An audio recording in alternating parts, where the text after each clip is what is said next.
안녕하세요. 저는 30대 중반 여성이고 초등학생 딸이 하나 있습니다. 남편이랑은 2년 연애하고 결혼해 평범하게 지내왔는데요. 소심한 저와 달리 남편은 자신감 넘치고 리더십 강한 성격으로 연애 때는 고집 있는 모습이 믿음직스럽게 느껴졌어요. 하지만 결혼해서는 크고 작은 일에서 부딪히며 부담스러울 때가 많더라고요. 그래도 애교 많은 딸이 집안의 활력소라 참고 살았는데 남편이랑 같이 가게를 운영하게 되면서 싸움이 잦아지기 시작했어요. 결국 더는 참지 못하고 이혼까지 하게 됐는데 지금 생각해도 제가 잘못한 건 하나도 없는 것 같아서요. 여러분들에게 털어놓으면서 마음 정리를 해보려고 합니다. 그럼 지금부터 제 이야기를 시작해 볼게요. 남편과 저는 맞벌이를 하는 부부였어요. 저는 작은 규모의 회사였지만 남편은 정년이 보장될 만큼 탄탄한 곳이었고 승진도 빠른 편이라 경제적으로 풍족하진 않아도 모자람은 없었습니다. 하나뿐인 딸아이가 갖고 싶고 하고 싶다는 건 문제없이 해줄 수 있을 정도였죠. 그런데 사람은 왜 여유로우면 다른 생각이 드는 걸까요? 멀쩡히 회사를 잘 다니던 남편이 대뜸 창업을 하겠다고 하는 겁니다. 여보, 나 할 말 있어. 뭔데? 나 회사 그만두고 음식점 하나 오픈하려고. 뭐? 잘 다니는 회사를 갑자기 왜 그만둬? 그리고 요즘 경기가 얼마나 안 좋은데 무슨 음식점을 오픈한다는 거야? 당신 계란 프라이 하나도 제대로 못하잖아. 아이 참, 자기가 잘 몰라서 그래. 계란 프라이 수준이 아니야. 나 아는 형님이 고향에서 이거 열었는데 진짜 대박나서 월 1,000원 우습게 번대. 학교 다닐 때 나보다 공부도 못하고 설설 기었는데 내가 잠이 오게 생겼어? 그러면서 남편이 보여준 건 한 샌드위치 프랜차이즈 홍보 책자였어요. 빵순이라 요즘 유행하는 건 대부분 알고 있는데 생전 듣도 보도 못한 브랜드라 의아하더라고요. 여보, 이거 이제 막 생긴 브랜드 아니야? 많이 알려진 거 해도 될까 말까인데 사람들 모르는 거 해서 잘 될 수가 있겠어? 아이고 참 답답한 소리 한다. 어차피 우리 가진 돈으로 매니저는 하지도 못해. 인테리어 비용도 지금 하면 많이 빼준다더라. 초기라서 혜택도 진짜 많은 편이야. 안 하면 바보라고. 아니 내 말은 그게 아니라 너무 갑자기 창업 얘기를 하니까 이렇게 급하게 해서 잘 될 확률이 높냐는 거지. 너무 무모한 거 아닌가 걱정돼서 그래. 나 못 믿어?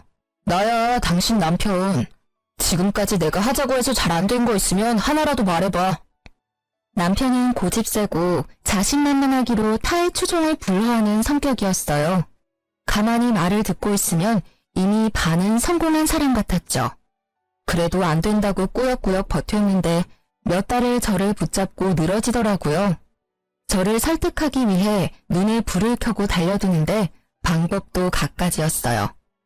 어느 날은 진지하게 대화했다가 갑자기 욱 승질을 냈다가 나중에는 자기를 못 믿냐면서 눈물까지 흘리던 거 있죠. 나 진짜 열심히 해볼게. 나 좀 믿어주라. 모르겠다. 그래, 알았어. 결국 남편의 눈물에 마음이 약해져서 그만 허락을 해주고 말았습니다. 그러자 남편은 기다렸다는 듯이 회사에 나가지 않고 전 재산을 탈탈 털어 순식간에 샌드위치 전문점을 오픈하더라고요. 이미 모든 준비는 다 마쳐뒀는지 일사천리로 진행을 하는데 제 허락은 그냥 보여주기 식이었구나라는 걸 알게 되었습니다. 오픈하던 날에는 어찌나 기분이 좋아 보이던지 자기도 이제 사장님이라면서 돈 많이 벌어오겠다고 큰 소리를 치더라고요. 옆에서 지켜보자니 너무 들뜬 모습이 못 믿어오면서도 그래, 사람이 저렇게 잘해보겠다고 하는데 한번 믿어보자 하는 바보 같은 생각도 들었습니다. 그렇게 우여곡절 끝에 가게를 오픈하고 나서 곧 저도 회사를 그만두고 남편을 돕기로 했어요. 남편 혼자 가게를 운영하기에는 손이 모자란데 그렇다고 직원을 고용하자니 인건비가 부담되더라고요. 여보, 그런데 둘 중 한 명은 회사를 다녀야 하는 거 아니야? 우리 공과금이랑 은행 이자랑 애 학원비도 계속 나갈 텐데. 당신 솔직히 지금 다니는 회사에서 뭐 얼마나 번다고 그래. 초기에 신경을 많이 써야 단골도 생기고 자리도 빨리 잡지. 그런가? 그래도 조금이라도 고정 수입은 있어야 하는 거 아니야? 에이, 나무만 보지 말고 숲을 봐. 가게가 잘 돼야 당신도 사모님 소리 듣고 편히 쉴 거 아니야. 내 말이 맞아. 당신은 그냥 나만 믿고 따라와. 항상 기고만장한 사람이랑 살면 귀가 얇아지는 것일까요? 이때만 해도 남편 말이 일리가 있어 보였습니다. 그래서 찝찝하긴 했지만 회사에 사직서를 내고 남편 가게에 같이 출근을 하게 됐어요. 그런데 남편이랑 24시간 같이 붙어있게 되자 얼마 지나지 않아 생각지 못했던 트러블이 일어나기 시작하더라고요. 여보, 아까 내가 말한 청상추 다 다듬었어? 아니, 지금 하고 있어. 양이 꽤 많아가지고 시간이 좀 걸리네. 그걸 지금까지 붙잡고 있으면 어떡해. 오픈 시간 얼마 안 남았는데.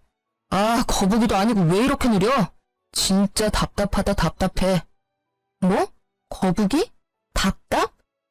나름대로 열심히 하고 있는 사람한테 그게 할 소리야? 아, 몰라. 어쨌든 그거 빨리 끝내고 여자 화장실 청소도 좀 해줘. 거울이랑 변기랑 꼼꼼히 하는 거 잊지 말고. 전에 당신이 다 했다고 했는데 나중에 보니까 변기 뒤쪽에 얼룩 그대로 있더라.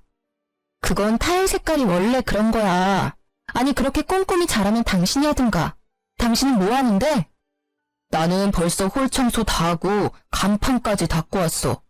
그렇게 입 대빨 나와서 툴툴거릴 시간에 벌써 다 했겠다. 좀 서둘러서 빨리 좀 해.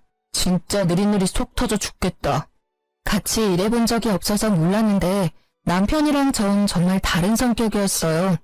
저는 이왕이면 꼼꼼히 하고 싶은데 남편은 무조건 빨리빨리 다그치는 통에 일하랴 남편 눈치 보랴 진짜 기가 다 빨리더라고요.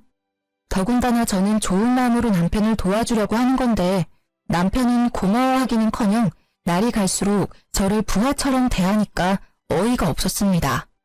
빨리 하면 대충 한다고 뭐라 하고 꼼꼼히 하면 느리다고 뭐라 하고 재수없는 밤낮 상사도 이런 상사가 없더라고요.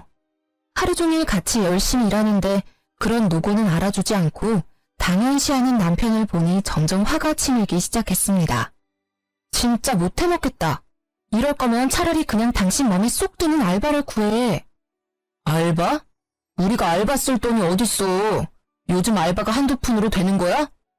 아니 그러면 내가 도와주는 걸 고맙게 생각을 하던지. 진짜 매일 화내고 짜증내고 내가 여보 부하야? 이거 너무한 거 아니야? 솔직히 나 진짜 열심히 일하려고 노력하는데 너무 섭섭해. 아, 왜 또 이렇게 애처럼 군다. 나는 좀 더 가게에 신경을 써달라고 하는 말이잖아. 난 자기가 인생을 좀 더 열심히 적극적으로 살았으면 좋겠어. 그게 무슨 말이야? 말을 그렇게 하면 안 되지. 내가 언제 가게에 신경을 안 썼다고 그래? 그리고 내가 인생을 열심히 안 사는 건 또 뭔데? 솔직히 나만큼 가게에 신경 쓰는 건 아니잖아. 나는 아침에 눈 뜨고 일어나서 눈 감고 자기 전까지 어떻게 하면 우리 세 식구 잘 살 수 있을까만 생각해. 이렇게 열심히 돈 벌려고 하는데 요만큼도 나를 이해 못해줘? 남편 말에 기분이 진짜 상하더라고요. 어쨌든 남편 뜻으로 시작한 가게였지만 저라고 왜 잘 됐으면 좋겠다고 생각하며 열심히 안 했겠어요? 그런데 이상하게 남편은 경제적으로 갑의 위치에 서서 교묘하게 저를 무시하는 발언을 일삼기 시작하는 겁니다. 남편의 억지 논리에 기가 막혀 말도 제대로 안 나왔어요. 그렇게 가게에서 그는 사장님, 저는 알바생 같은 위치가 되고 있었습니다. 기분은 매우 나빴지만 어쨌든 둘이서 열심히 일한 덕분인지 가게는 점점 잘 풀려서 단골도 늘어나더라고요. 정말 오픈부터 마감까지 눈코 뜰 새 없이 바쁘게 재료 준비며 청소며 서비스 개발이며 둘이서 열심히긴 했거든요. 그러다 보니 나중에는 둘이서는 감당이 안 될 지경이라 자연스럽게 파트타임 알바도 구했는데요. 그런데 정말 아이러니하게도 가게에 조금 여유가 생기니 남편의 태도가 달라지더라고요. 여보, 나 이번 주 금요일 저녁에 친구들 좀 만나고 올게. 갑자기 왜? 가게 마감은 어쩌고. 아, 지혜씨가 조금만 더 도와주면 될 것 같은데. 어떻게 부탁 좀 하면 안 되나? 양심 좀 챙겨라. 저번에도 갑자기 약속 있다고 부탁해서 지혜씨 저녁 학원도 못 가고 엄청 망쳐했던 거 기억 안 나? 그런데 여보 놀러 가자고 또 그런 부탁을 하자고? 아니, 따로 돈을 쳐주면 되지. 어차피 알바도 돈 벌려고 하는 거잖아. 요즘 세상에 돈이면 다 되지. 안 되는 게 어딨어? 누가 보면 돈 꽤나 주는 줄 알겠다. 우리 겨우 최저시급 맞춰주잖아. 게다가 당신 마음대로 시간 줄였다 늘렸다 하는데 누가 좋아하겠어? 여보, 이렇게 개인적으로 알바생 쓰는 거 난 반대야. 자기가 자꾸 그러니까 알바들이 그만두는 거 아니야. 지혜씨 지금 잘 다니고 있는데 여보 때문에 또 그만두면 어쩔 거야? 언제부터인가 남편은 자기 일도 제대로 안 하고 놀러 다닐 궁리를 하더라고요. 사장이 들쑥날쑥 일을 할 뿐더러 시급은 짜게 주고 일은 마른 행주 짜듯이 시켜대니 알바들이 그만두기 일쑤였습니다. 그리고 그 뒤치다거리는 다 제 몫이었고요. 자영업을 하다 보니 직장 다니는 친구들과 약속 하나 잡기 쉽지 않은 아쉬움이 있는 건 사실이었어요. 하지만 그건 저도 마찬가지였습니다. 그런데 사장이랍시고 이렇게 저와 알바생만 믿고 밖으로 놔두는 남편의 모습은 실망 그 자체였습니다. 하지만 남편의 고집은 도저히 못 말릴 수준이었어요. 제가 아무리 반대를 해도 알바생에게 통보식으로 부탁을 하고 못 견딘 알바는 그만두고 그 자리를 제가 메꾸는 일의 반복이었죠. 이런 일이 계속되다 보니 더는 알바를 구하기가 힘들어졌고 저는 알바도 없이 가게에서 혼자 일하는 날이 많아졌습니다. 어느새 정신을 차려보니 남편은 가게에 신경을 안 쓰고 저 혼자 카운터, 주방, 홀 가릴 것 없이 훨씬 더 많은 일을 하고 있더라고요. 한 번은 이런 일도 있었습니다. 여보, 나 내일 결혼식 좀 다녀와야 할 것 같아. 무슨 소리야? 미쳤어? 내일 단체 손님 예약 있잖아. 10명이잖아. 그 정도는 여보가 혼자 해줄 수 있지 않아? 10명은 무슨? 100명이야. 오랜만에 100단위 단체 들어와서 좋다고 여보가 나한테 몇 번이나 얘기했던 거 기억 안 나니? 아, 맞다. 아, 어떡하지? 내가 가서 사회 봐준다고 약속했는데. 지금이라도 안 된다고 해야지 뭘 어떻게 해. 나 혼자 절대 못해. 100인분을 나 혼자 어떻게 만들어? 그럼 내가 최대한 빨리 갔다가 올게. 어차피 결혼식은 첫 타임이고 단체는 1시까지 배달이니까 충분히 갔다 올 수 있을 것 같은데. 제 시간에 온다고 장담할 수 있어? 절대 안 돼. 안 된다고 했다. 다음날 고집불통 남편은 제 이야기는 안중에도 없다는 듯이 재료 준비를 대충 끝내놨다면서 결혼식장으로 향했습니다. 제가 짜증내고 화를 내도 충분히 제 시간에 올 수 있다면서 같이 하면 되니까 걱정하지 말라고 호언장담을 하면서요. 하지만 모든 계획이 남편 뜻대로 될 수 있나요? 곧 주말 교통체증에 차가 막혔다면서 남편한테 연락이 오는 겁니다. 결국 저 혼자 100인분을 만들 수는 없으니 그만둔 알바생에게 사정사정해서 도와달라고 SOS를 칠 수밖에 없었어요. 겨우 시간 맞춰 제 시간에 배달을 해주고 열이 나 있는데 이때도 남편은 미안한 내색 하나 내비치지 않더라고요. 그렇다고 남편이 집안일에 신경을 쓰는 것도 아니었어요. 제가 남편 대신 가게에 매달리는 사이 하나뿐인 저희 딸은 집에서 혼자 방치되고 있었습니다. 가게 마감을 마치고 집에 돌아오면 밤 10시가 훌쩍 넘었어요. 그 사이 학원을 뺑뺑이 하고 돌아온 초등학생 딸은 혼자 밥 먹고 숙제하다가 지쳐 잠들기 일쑤였습니다. 그런 딸을 보면 내가 지금 뭐 하는 건가 싶고 너무 마음이 안쓰럽고 속상하더라고요. 그렇게 안타까움을 느끼는 것도 잠시 밀린 빨래, 설거지, 요리를 하다 보면 잠잘 시간도 부족해서 예민해졌습니다. 그럼 또 아이에게 잔소리하며 스트레스를 풀게 되던 거 있죠. 그러다 문득 정말 이래서는 안 되겠다는 싶은 생각에 정신이 번쩍 들더라고요. 여보, 그렇게 집에 와서 누워만 있지 말고 밥 먹고 설거지라도 좀 해. 조금만 있다가 할게. 너무 피곤해서 그래. 나는 안 피곤해? 조금만 있다가 하다가 그냥 자버릴 거잖아. 피곤하다면서 누워서 폰 게임은 몇 시간씩 잘도 안 해. 너무 뻔뻔하다고 생각 안 해? 아, 하루 종일 일하고 와서 이 정도도 못 쉬어? 나 좀 들들 볶지 마. 당신 아니라도 힘들어 죽겠다. 혼자만 일하는 것처럼 굴지 좀 마. 당신 하는 것만큼 나도 일하는데 나만 집안일까지 다 하고 이거 너무 불공평하다는 생각 안 들어? 당신 친구들한테 물어봐. 내가 이상한지 당신이 이상한지. 그럼 당신도 하지 마. 그냥 돼지우리처럼 막 살면 되겠네. 그걸 말이라고 하니?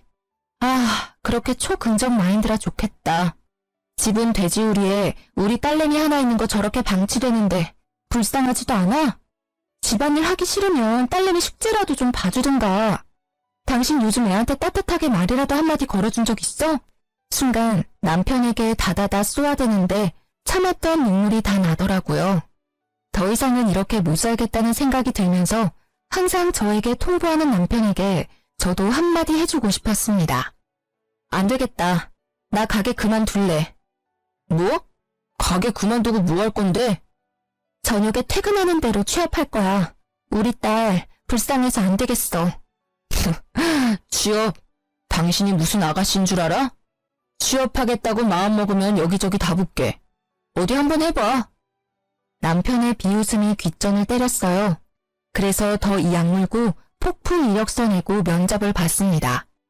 운이 좋았는지 다행히 집 근처에 알맞은 사무직을 하나 구할 수 있었어요. 월급은 적지만 학원 다녀온 딸을 픽업할 수 있는 시간대에 퇴근할 수 있다는 것만으로도 만족스러웠습니다. 처음에는 언제까지 가나 두고 보자 모드였던 남편도 제가 면접에 붙자 알바를 다시 구해야겠다면서 수긍을 하더라고요. 그렇게 남편과 저 그리고 딸까지 세 식구가 다시 제자리를 찾나 싶었어요. 그런데 공교롭게도 이쯤부터 남편 가게에 적신호가 켜졌습니다. 인근의 유명 프랜차이즈 샌드위치 업체가 들어오면서 남편 가게 매출이 눈에 띄게 뚝 떨어지기 시작한 겁니다. 일을 마치고 돌아온 남편의 얼굴이 어두운 날이 늘어났죠. 아, 하루 종일 서서 일하고 왔는데 반찬이 이게 뭐야? 왜? 당신 콩나물국이랑 고등어 좋아하잖아. 애써 좋아하는 걸로만 차려놨는데 왜 갑자기 안 하던 반찬 투정이야? 맨날 그 국에 그 반찬. 좀 맛있는 것도 하고 그래라. 하루 종일 컴퓨터 앞에 앉아서 딩가딩가 놀다가 오면서 마트 가서 좀 신경 써서 밥도 차려주고 그러라고. 지금 말 다 했어? 일하면서 집안일까지 하는 게 쉬운 일인 줄 알아? 그리고 내가 무슨 회사에서 놀다 오는 줄 아나 본데 나도 힘들게 일하고 오는 거야. 게다가 일 마치고 딸내미 데려오면 밥하고 반찬하는 시간도 빠듯해. 이 정도도 감지덕지라고. 어쨌든 나보다는 일찍 마치잖아. 내가 이 말까진 안 하려고 그랬는데 고작 이러려고 가게 뛰쳐나간 거야? 뭐 내가 보기엔 별로 달라진 것도 없는 것 같아서 그래. 달라진 게 왜 없어? 따뜻한 밥 차려줘, 국 차려줘. 우리 딸 숙제도 내가 하나하나 다 봐줘. 엄청난 변화야. 숙제를 뭘 봐주는데? 그런데 애 성적이 이 모양이야? 학원 비싼데 다니면 뭐해? 티나는 게 없잖아, 티나는 게. 아휴. 점점 남편은 가게가 잘 안 풀리는 스트레스를 집에다 풀더라고요. 반찬 투정부터 시작해서 나중에는 아이 성적까지 입을 대는데 진짜 한 대 때려주고 싶은 생각이 들 정도로 짜증이 났습니다. 저도 처음에는 안쓰러운 마음이 들어서 남편을 이해해보려고 했어요. 그런데 갈수록 선을 넘는 발언을 쏟아내니까 못 참겠더라고요. 심지어 경제적으로도 남편은 제게 의존하기 시작했습니다. 매출은 뚝뚝 떨어지는데 전기세며 수도세며 월세며 매달 나가는 공과금은 그대로니 당연한 결과였어요. 그래도 저는 알뜰한 성격이라 남편이 생활비를 주지 않아도 제가 버는 월급으로 아껴 쓰며 잘 살고 있었거든요. 그런데 남편은 제게 가게 월세까지 내달라고 하는 겁니다. 여보, 돈 좀 모아둔 거 있어? 돈? 얼마나 필요한데? 500 정도. 이번 달 전기세 안 내면 전기 끊긴대. 아, 미치겠다. 월세도 내야 하고. 아니, 그 지경이 될 때까지 뭐 한 거야? 아, 진짜 노답 아니야? 전기세는 내가 알아서 해볼게. 이번 달 월세만이라도 좀 어떻게 안 돼? 당신 회사 꽤 다녔는데 모아둔 것도 좀 있을 거 아니야. 아, 알겠어. 그럼 내가 월세는 어떻게든 내볼게. 근데 당신 가게 그냥 접으면 안 돼? 회복될 기미도 안 보이는데 언제까지 밑 빠진 독에 물붓기처럼 이렇게 살 순 없잖아. 아, 진짜 짜증나네. 가게에 들어간 돈이 얼만데 무슨 가게를 접어. 사업하다 보면 이 정도 고비는 다 오는 건데 아직 망한 것도 아니잖아. 당신은 내가 망하길 기다리는 사람처럼 얘기를 하네? 아니, 그게 아니라 지금 우리 형편도 안 좋은데 무리해서 가게 운영해봤자. 됐어. 이번 달만 지나면 내가 당신한테 도와달라고 할 일 절대 없을 거야. 진짜 치사해서. 다 회사 다니고 애 키우고 그렇게 살아. 유세 좀 떨지 마. 적반하장으로 혼자 성질내고 욱하는 남편의 모습에 기가 막혔습니다. 현실을 직시하지는 못할 망정 자존심만 내세우면서 몇 달째 생활비도 주지 않은 남편이 답답했어요. 이번 달만 도와달라더니 다음 달에도 그 다음 달에도 월세 지원은 계속됐습니다. 그래도 어쩌겠습니까? 하나뿐인 딸의 아빠이고 가게가 잘 되는 게 우리 가정에도 좋은 일인 건 맞잖아요. 또 부부라면 힘들고 지칠 때 함께 힘을 모으는 거라고 배우기도 했고요. 그래서 저는 아내로서 끝까지 남편을 도와주기 위해 모아둔 월급을 쪼개서 월세를 내고 쉬는 주말에 가게 일까지 도와줬습니다. 오랜만에 나간 가게는 진짜 개판이 따로 없더라고요. 혼자 장사가 안 된다고 얼마나 방치를 한 건지 주방에 묵은 때와 정리 안 된 냉장고는 헉소리가 나올 정도였어요. 이렇게 돼서는 민원까지 들어오겠다 싶어 두 팔 걷어붙이고 대청소부터 시작했죠. 안 그래도 사무직 일을 하는 거라 하루 종일 어깨며 팔이며 많이 아팠거든요. 그래도 꾹 참고 고무장갑 낀 손으로 박박 문질러 묵은 때를 벗기고 박스채 쌓인 식재료를 하나하나 꺼내서 정리하고 버렸습니다. 다 하고 나니까 반나절이 훌쩍 지나 있더라고요. 그 사이에 남편은 주문 받는다는 핑계로 홀에서 놀고 있더라고요. 어이가 없었지만 그래도 좋은 마음으로 시작한 거니 잘 마무리해주고 싶었어요. 그래서 남은 식재료 박스를 마저 정리해주려고 드는데 순간 어깨에서 뚝 소리가 나더니 엄청난 고통이 밀려오는 겁니다. 외마디 비명과 함께 주방 바닥에 그냥 누워버릴 충격이었어요. 아, 아파. 여보. 뭐야, 무슨 일이야? 나 이거 들다가 갑자기 어깨에서 뚝 소리가 났는데 너무 아파. 팔 빠진 것 같은데 인대가 늘어난 건가? 하여간에 병원에 가봐야 할 것 같아. 조심 좀 하지. 애처럼 덜렁대서 큰일이다. 그러지 말고 나 잡고 팔 한번 흔들어 봐봐. 아니, 못 움직이겠어. 아프다니까? 팔이 그렇게 쉽게 빠지지 않아서 그래. 이거 봐라. 움직일 수 있네. 그럼 빠진 건 아니거든? 나도 일하면서 한 번씩 그런 적 있어. 잠깐만 기다려 봐봐. 어디 가는데? 괜찮냐는 말 한마디 없이 아픈 사람 놔두고 훌쩍 사라져버린 남편의 뒷모습을 멍하니 바라봤어요. 아파서 눈물이 찔끔 나는데 혼자 차가운 주방 바닥에 쓰러져 있자니 서럽더라고요. 그래도 곧 병원에 갈 수 있겠지 생각하며 버텼는데요. 얼마 뒤 다녀온 남편 손에 약봉지 하나가 들려있는 겁니다. 여보, 어디 갔다 왔어? 그게 뭔데? 나 너무 힘들어. 팔 못 움직이면 어쩌지? 우리 딸내미 케어도 해야 하고 회사도 가야 하는데 큰일이야. 파스 이거 하나면 다 돼. 걱정하지 마. 야, 나 팔이랑 어깨 원래부터 아팠던 것도 모르지 너? 나 병원 가야 할 것 같다고.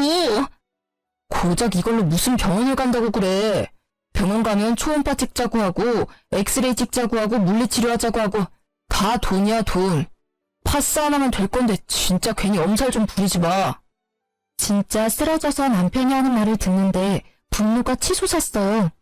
이를 꽉 물고 엉금엉금 기어가서 제 폰으로 119에 연락했고 병원으로 향했습니다. 결과는 어깨 빠짐이었고 통증이 심했을 텐데 어찌 참으셨냐고 다들 놀라더라고요. 의사 앞에서 보호자 명목으로 따라온 남편은 끝까지 이상하다 하면서 고개를 갸웃거리고 있었어요. 남이 보면 보호자가 맞나 싶을 정도로 대면대면한 모습이었죠. 가만 보니 자기가 생각했던 것보다 더 심한 상태인 게 이해가 안 됐는지 의사와 간호사를 잡고 진짜냐고, 진짜 팔 빠진 거냐고 거듭 묻고 있더라고요. 멍청하게 뚱한 그 모습을 보는데 아주 남아있는 정이 뚝 떨어졌습니다. 나 더는 못 참겠어. 내가 바보처럼 참고 살아주니까 아주 우습지? 왜 갑자기 급발진인데 치료 잘 됐잖아. 그럼 된 거 아니야? 사람이 다쳤으면 괜찮냐고 묻는 게 우선 아니야? 내가 왜 이렇게 됐는데? 항상 내가 참고 맞춰주니까 당신 가족들 아무도 모르는 거잖아. 당신 이렇게 뻔뻔한 거 안 되겠어. 나 지금 당장 어머니한테 다 말해버릴 거야.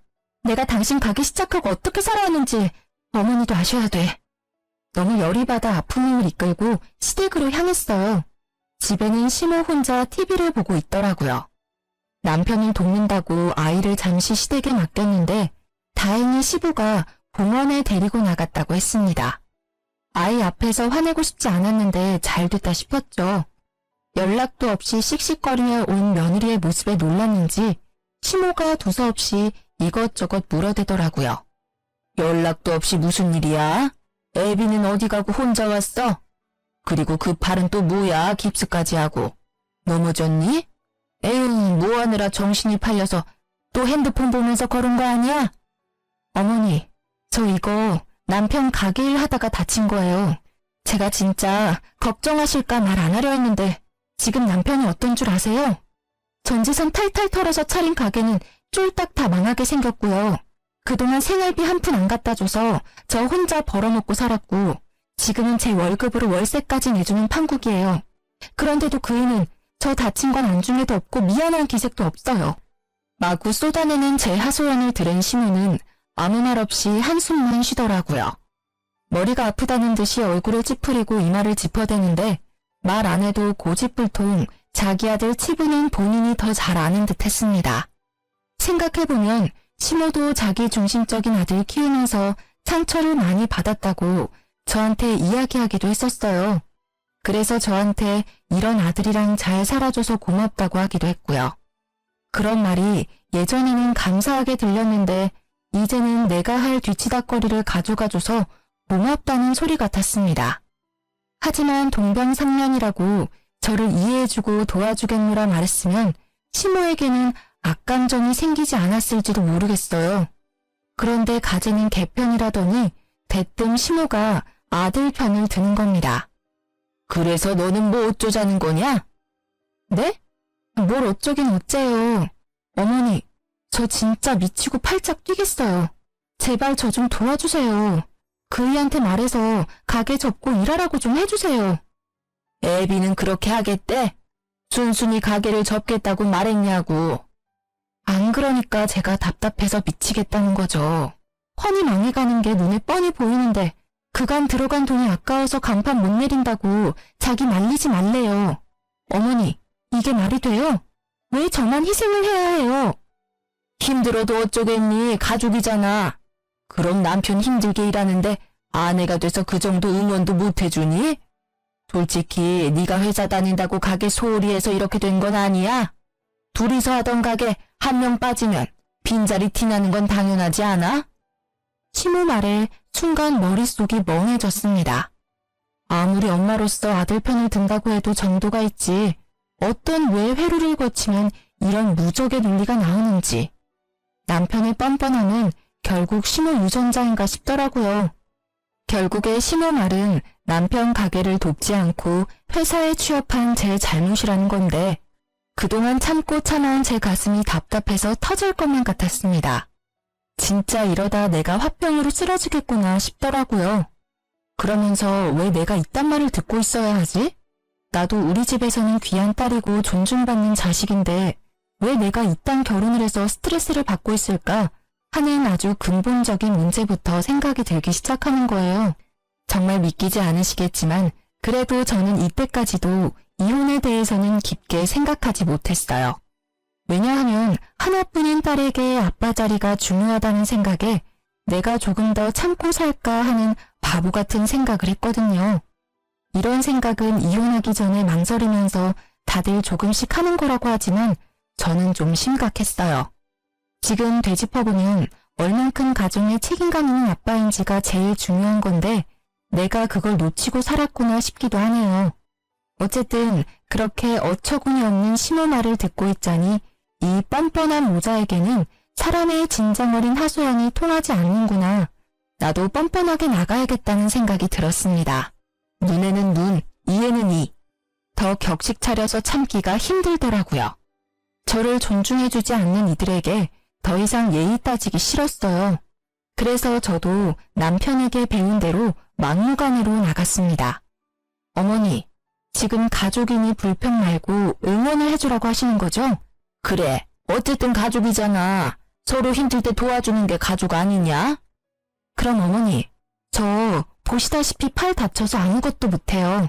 어머니랑 저랑 애비랑 다 가족이잖아요. 저희 도와주는 셈 치고 이제 어머니가 가게 나가서 일 좀 해주세요. 아니, 마음이야 굴뚝같이. 그런데 내가 다 늙어서 젊은 사람들 하는 일을 어떻게 해? 어머니 아직 노령연금도 안 받으시잖아요. 누구나 다 할 수 있는 일이에요. 저라고 처음부터 했겠어요? 애비가 하라는 대로 시키는 대로 하면 돼요. 가시면 애비가 하나부터 열까지 다 알려줄 거예요. 가족끼리 돕고 살아야죠. 안 그래 어머니? 너 말하는 게 어째 나랑 싸우자는 것 같다. 나는 하는 일 없니? 살림도 살아야 하고 아직 너희 시아버지 일하시는데 뒤에서 뒷바라지라도 해줘야 하는데 아들 일도 도와주라고? 어머니, 저도 회사 다니고 애 키우면서 다 했어요. 애비는 다 그러고 사는 거라고 유세 떨지 말라던데요? 저 다 애비가 저한테 했던 것대로 하고 있는 거예요. 알았다. 그러마. 아무 말 없이 저를 바라보던 심우 얼굴이 시뻘개지더니 대뜸 소리를 지르듯 대답하고 자리에서 일어나더라고요. 그러고는 화가 났다는 걸 표현이라도 하듯이 문을 쾅 닫고 집 밖을 나가는데 속이 후련했습니다. 이제 잘난 아들이랑 심우가 같이 가게에 붙어서 오손도손 가족의 정을 쌓을 일만 남은 거잖아요. 상상만 해도 온몸이 짜릿짜릿 전율이 돋더라고요. 심우는 심우 말대로 가족끼리 응원해줄 수 있으니 좋고 저는 이제 가게에 신경 안 쓸 수 있으니 좋고 남편도 뭐 가게에 공짜로 일해주는 사람 생기니 또 좋고 일석삼조라는 생각이 들기도 했습니다. 그날 밤 집으로 돌아가니 남편한테 전화가 바리바리 오더라고요. 심우가 여기저기 하소연을 했는지 시댁 식구들이 돌아가면서 전화가 와서 어찌된 상황인지 묻는 듯 했어요. 남편은 그때마다 모르겠다 애휴하는 한숨 섞인 대답으로 넘어가는데 제 팔이 다친 지 얼마 되지 않아서 그런지 저를 그냥 뚱한 표정으로 멀리서 바라볼 뿐 시비를 걸진 않더라고요. 최소한의 양심은 있나 보네 생각했습니다. 그래서 그냥 조용히 회사에 병가를 내고 딸아이 케어에만 신경 썼어요. 그런데 진짜 욱하고 고집불통인 남편은 심우를 닮은 게 틀림없더라고요. 정말 콩콩 팥팥이라고 느낀 게 다음 날부터 심우가 정말로 남편 가게에 출근해서 보란 듯이 일을 하는 겁니다. 한 며칠 동안은 그렇게 평화로운 일상이 흘러갔어요. 남편과 저, 심우 모두 각자의 자리에서 열심인 듯 했거든요. 그러다 갑자기 걸려온 남편의 전화 한 통에 억지 평화가 깨져버렸습니다. 가게에서 일하던 심우가 다쳤다면서 빨리 시댁으로 오라더라고요. 어디가 어떻게 다쳤는지 말도 안 해주고 화가 나서 씩씩거리는데 무슨 일인지 궁금하기도 하고 걱정이 되기도 했습니다. 그래서 급히 가방을 챙기고 시댁으로 들어섰는데 팔에 깁스를 한 심우와 화가 잔뜩 난 시댁 식구들이 저를 맞이하더라고요. 안절부절 못하고 서 있는 남편과 이 상황이 스캔하는 사이 시부가 저를 향해 버럭 소리를 지르더군요. 애미 너 진짜 그렇게 안 봤는데 내가 아주 며느리를 잘못 봤구나. 어디 이제 속이 시원하냐? 그게 무슨 말씀이세요? 어머니 어쩌다 다치신 거예요? 너 때문이잖아. 네가 애비 일 도와주라고 난리 부려서 애비 가게에서 일하다가 넘어졌는데 발 인대가 다 늘어났단다. 이게 다 무슨 일이냐? 며느리가 돼서 효도는 못할 망정 할 일이 없어서 시어머니하고 싸움을 해? 진짜 기절초풍하겠다는 말이 이런 거구나 싶었습니다. 어느새 저는 시어머니하고 감정 싸움에서 팔 인대까지 늘어지게 만든 천하의 나쁜 며느리가 돼 있더라고요. 시무는 시부의 말이 끝나기 무섭게 흑흑거리며 울음을 터뜨렸어요. 그랬더니 어찌나 슬피 우는지 지켜보는 시댁 식구들이 다 우는 겁니다. 저는 눈물 한 방울 나지 않았고 오히려 이 어이없는 상황에 헛웃음이 났어요. 지금 저 혼내려고 부르신 거예요? 그리고 그게 왜 저 때문인가요? 어머니가 말씀 좀 해보세요. 저희 싸움을 한 게 아니라 어머니가 가족끼리 돕는 거라고 스스로 일하겠다고 알았다고 하신 거잖아요. 그리고 유치해서 말하기 그런데 저도 이렇게 다쳤어요. 똑같이 애비 가게에서 일하다가요. 안 보이세요? 젊은 너랑 같아. 내가 너를 살갑지는 않아도 예의는 바른 줄 알았는데 이제 보니까 아주 발랑 까져서 헛바람이 제대로 들었구나. 너 때문에 늙은이가 무리하다가 이 사달이 난 거 아니야. 어디서 파락바락 말댔구야. 늙은이 팔 못 쓰면 네가 책임질 거야? 아니 아버님, 말씀을 그렇게 하시면 안 되죠. 그래서 팔 다친 게 결국 제 잘못이란 말씀이세요? 엄밀히 따지면 망해가는 가게 안 접고 고집 부려서 화를 부른 아들 잘못이죠. 네 잘못이지. 우리 아들이 뭘 잘못했다고 그러냐? 제 딴에는 먹고 사려고 노력하다 이렇게 된 건데 그것도 이해 못해줘? 너는 며느리가 돼서 이때다 싶어 늙은 시험이 이겨먹으려고 한 거 아니야? 이렇게 골탕 먹이니까 속이 시원해? 정말 사람이 어이가 없으면 이상한 생각이 들기도 하나요? 시부의 역정을 듣는데 순간 시모가 부럽기도 하더라고요.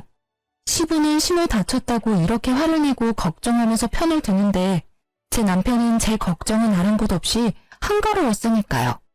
그래서 바보처럼 멍하게 시부의 큰 소리를 듣고만 있었는데 제가 또 조용하니까 이때다 싶었는지 한자리에 모인 신우들도 한마디씩 하는 통에 정신이 들었어요. 기다렸다는 듯이 다들 제가 잘못했다면서 저를 죄인처럼 몰아가더라고요. 그제서야 내가 정말 참고 살아주니까 이런 바보 취급을 받는구나. 이렇게 자기 자식만 생각하는 사람들이랑 내가 어떻게 한 가족이 될 수 있다고 생각을 했을까 하고 화가 치밀기 시작했습니다. 그래서 제가 어떻게 하길 바라세요? 사과를 해야지. 마음 같아서는 무릎 꿇고 사죄하라고 하고 싶지만 내가 애비랑 손녀 생각해서 그렇게는 안 한다. 네 딸 보기에 부끄럽지도 않냐? 자식 보기에 부끄러운 줄 알아야지. 이런 제 마음도 모르고 시부는 무릎 꿇는 사죄를 입에 담질 않나. 나중에는 제 자식까지 내세워 성질을 내더라고요. 정말 지금 생각해도 시모만 싸고 도는 시댁 식구들과 이 모든 상황을 초래한 남편은 분노 유발자 같습니다. 마지막 남은 이성의 끈이 뚝 끊어질 수밖에 없더라고요. 아픈 팔에서 느껴지는 고통보다 이런 덜 떨어지는 사람들과 살붙이고 살았던 제 과거에 대한 화환이 들어 슬프기도 했어요. 결정적으로 이 상황에서 맨날 입으로 나불나불 지적질하던 남편은 다 지 편을 들어준다고 생각했는지 뒤에 숨어서 말 한마디 하지 않고 있었죠. 그 모습을 보니 너무 빡쳐서 가방을 뒤져 남편이 사다 줬던 파스를 꺼냈습니다. 그리고는 바로 시모한테 냅다 던져버렸어요. 저 사과 못해요. 잘못한 게 없으니까요. 잘난 아들이 저한테 준 파스예요. 그거 붙이면 다 괜찮다네요? 미쳤어? 이게 무슨 짓이야? 잘 들어. 나는 당신하고 더 이상 못 살아. 나만 하는 희생 더는 강요하지 마. 쥐뿔도 없으면서 자존심만 세우면 다야? 이 사람이란 망할 가게는 여러분들이 잘난 가족이니까 잘 도와주세요. 전 이 사람하고 이혼하려고요. 집 밖으로 나가는 제 뒤로 무수히 많은 소리가 들렸어요. 대부분 고함과 호통이었는데 이혼을 내뱉고 돌아서니까 제 머릿속이 차분하고 맑아져서 하나도 무섭지 않더라고요. 오히려 이 엉망진창인 가족들에게서 벗어날 수 있어서 다행이라는 생각이 들기도 하고 속이 통쾌했습니다. 그렇게 고집불통 남편하고는 깔끔하게 이혼했어요. 저에게 문제가 없고 남편은 경제권을 상실했기 때문에 초등학생인 딸의 양육권은 제가 가질 수 있었습니다. 갑자기 아빠의 자리가 비게 된 딸에게 미안한 마음은 들더라고요. 그래서 괜찮은지 세심하게 챙겨보고 물어봤는데 입으로만 딸 사랑을 외쳤던 아빠였던 터라 크게 정은 없는 듯 했어요. 오히려 제가 더 살펴주고 챙겨주니 좋아하는 기색이라 다행이었습니다. 곧 사춘기가 시작될 텐데 더 꼼꼼하게 케어해줄 예정이에요. 그리고 정말 남편 가게를 나와서 회사에 취업한 건 신의 한 수더라고요. 팔 때문에 조금 고생하긴 했지만 그래도 아껴 쓰면서 월급을 차곡차곡 모아 딸에게 필요한 건 다 지원해줄 생각입니다. 무능하면서 자존심만 내세우는 남편보다는 성실하고 책임감 있는 제가 더 낫지 않을까 싶어요. 예전에는 남편이 알아서 다 한다고 자기 말만 들으라고 고집을 부리니까 뒤에서 지켜보곤 했는데요. 이제는 제가 사랑하는 딸아이를 지켜야 하기 때문에 더욱더 강하고 씩씩한 엄마가 되려고 해요. 애벌레가 나비가 되려면 엄청난 시간과 노력이 필요하듯 저 역시 결혼과 이혼으로 한 뼘 더 성장한 느낌이네요. 전 남편을 만나서 고생한 거 생각하면 화가 나지만 딸이 있으니까 최대한 과거는 잊고 미래만 생각하려고요. 그런데 어리석은 전 남편은 아직 철이 덜 들었는지 들리는 소문으로는 망한 가게를 살려보겠다고 친구들한테 여기저기 손을 벌리다가 못 갚아서 손절당하고 인간관계도 망했다고 하더라고요. 진짜 자기를 생각하는 사람들이 해주는 조언은 제대로 듣지 않고 당장의 자존심만 내세우는 결과 같기도 한데요. 거기서 정신을 못 차리고 결국 고금리 사금융에도 손대서 이자 감당을 못해 파산하고 신용불량자까지 된 모양이에요. 정말 이혼하지 않고 계속 참고 살았으면 저희 딸에게까지 피해가 가고 저 역시 못난 부모가 될 뻔했으니 진짜 이제라도 헤어지게 돼 다행이라는 생각이 듭니다. 여기까지가 제가 이혼을 하게 된 이야기예요. 정말 속이 후련하고 앞으로 딸과 함께 걸어갈 내일이 기대가 되네요.